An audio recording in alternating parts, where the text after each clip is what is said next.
Basketball Talk Pro. This video that we're doing today, we're going to be speaking about basketball statistics, which has become a very big, or at least a popular item in especially colleges and creeping into the NBA, even coaches being hired for that reason. But my own personal background in statistics goes back a long ways. I've been a proponent of statistics in coaching basketball for some time. And for a long time, you know, I was kind of ridiculed in a nice way. But people just did not take it seriously. And felt that their gut reactions and what they saw was more important. But we found out that that really isn't the truth.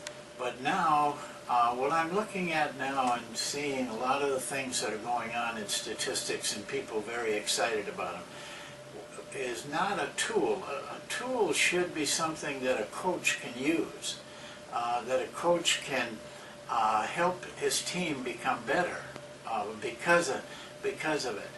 A lot of the things are what I call toys. They're just fun things. It's cool. And it's not only that, but it's kind of exciting to figure out some hidden thing that you don't, you weren't aware of.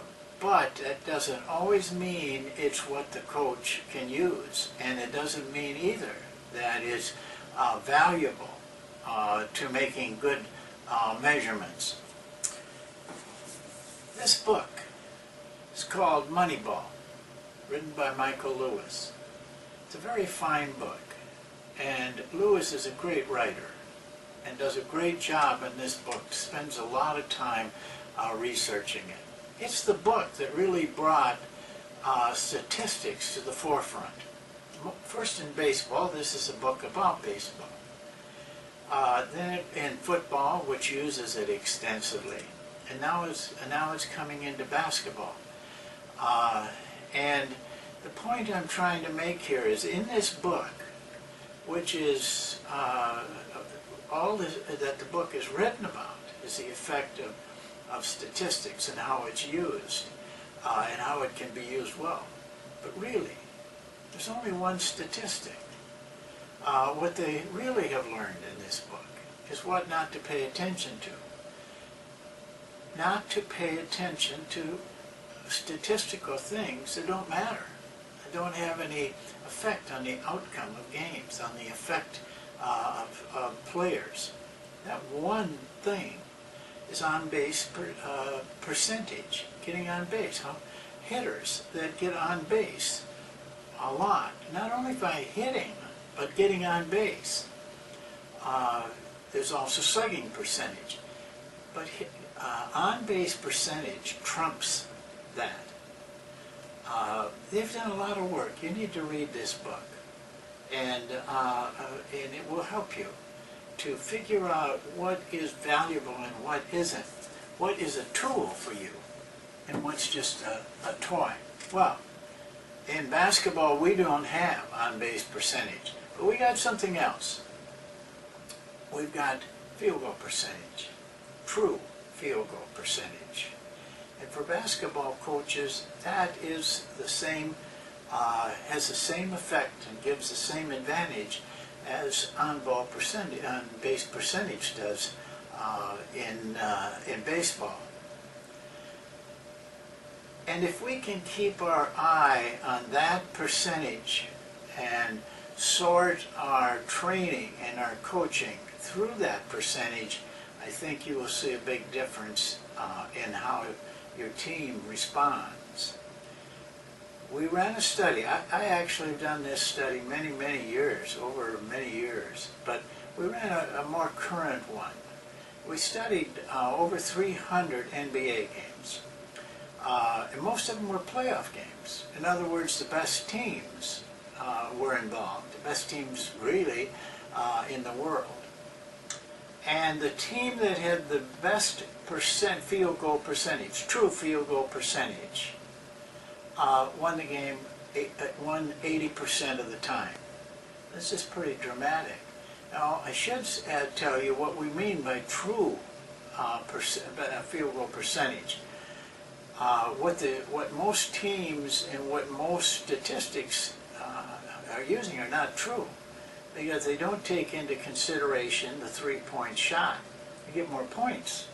You have to make an adjustment for that, and they have. And in my book, Basketball Third Element, Improvisation, in the third chapter, which I spend the whole chapter talking about basketball statistics in much more detail than I can in this video, we give the formula for that, of how to determine that.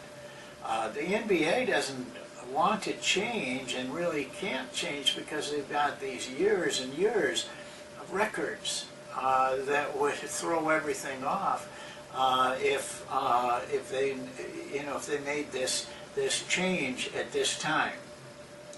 But there's more to it than that. We have a true field goal percentage, and it's the difference, by the way. It isn't how high it is, field goal percentage. It's that it's better than your opponent. And this is liberating, because you may want to coach from a defensive standpoint. That's fine. You can still have the best percentage. You just have to put your emphasis on defending the field goal percentage. So you bring it down so your team still is has the best percentage. But how do we get a good field goal percentage? How do we, in a game, how do we determine to be able to have the best field goal percentage? Well, I think I can answer that. I'm not going to get very complicated in this video. The book is. But I'm going to go through the really basic things, and you can take it from there.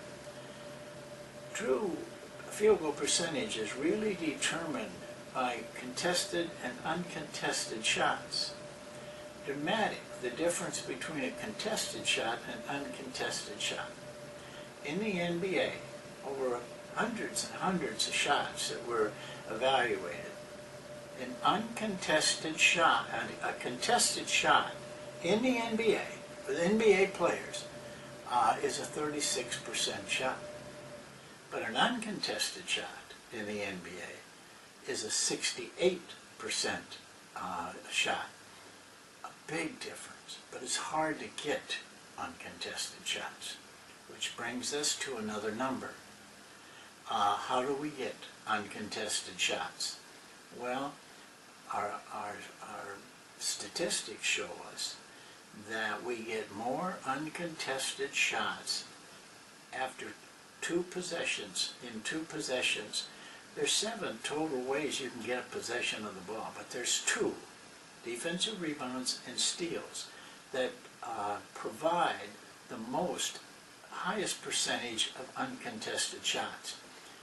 In fact, the teams that have the most defensive rebounds and steals combined over their opponents wins 79% of the time, almost identical to field goal percentage.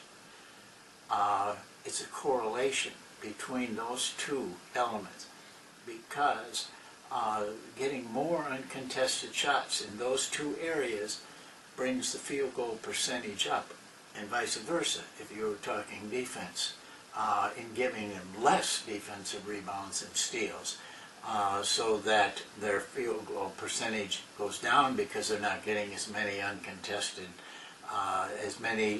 uncontested shots. So here we have it.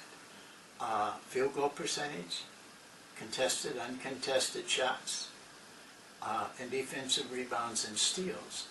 This is our key evaluation.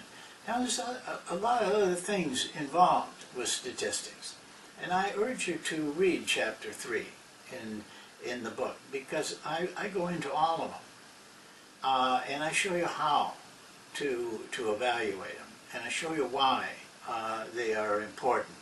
But this is just a taste, so to speak, a brief introduction to the use of statistics. We're going to talk a lot more about it. Almost everything we do, we try to prove statistically because it's a method of measuring. So, let me leave it like this. Be very careful. You know, it boils down to this. Statisticians, the guys who come up with all those statistics, don't know basketball. And coaches don't know statistics. There's a big gap, and that's a problem right now. We have to close that gap. Coaches have to either learn more about statistics or hire somebody, a basketball person that does know statistics and can speak intelligently to the statistician and direct them in the directions that will help a coach. Coaches, don't be afraid of it. It's not nuclear science by any means. Invite it in. Either learn more about it or hire somebody who does know something about it. You hire development guys, you hire people. You should have somebody on your staff who can make the transition. And I think that'll make a difference. Now, you'll see a lot of applications. I've looked at them. I'm not very impressed. They're not helping coaches. iPads, I said 3-4 years ago that every coach someday will be walking around with an iPad. And I'm all for that, because you could have all your information right in front of you. But it's dreaming to think you can use that in a game. You'll be lost in a game. But it is usable before the game starts, and as you're preparing your team during the week or the days. But what I see a lot of now is pretty much sending them scouting reports and statistics, table of statistics, and I don't believe that has much effect on the players. I personally don't. I've had a lot of years with players, and I've never given them anything on paper. You need it, but you've got to impart it to those players in a way that they understand it. Well, we'll talk lots more about it. This is the end of this video.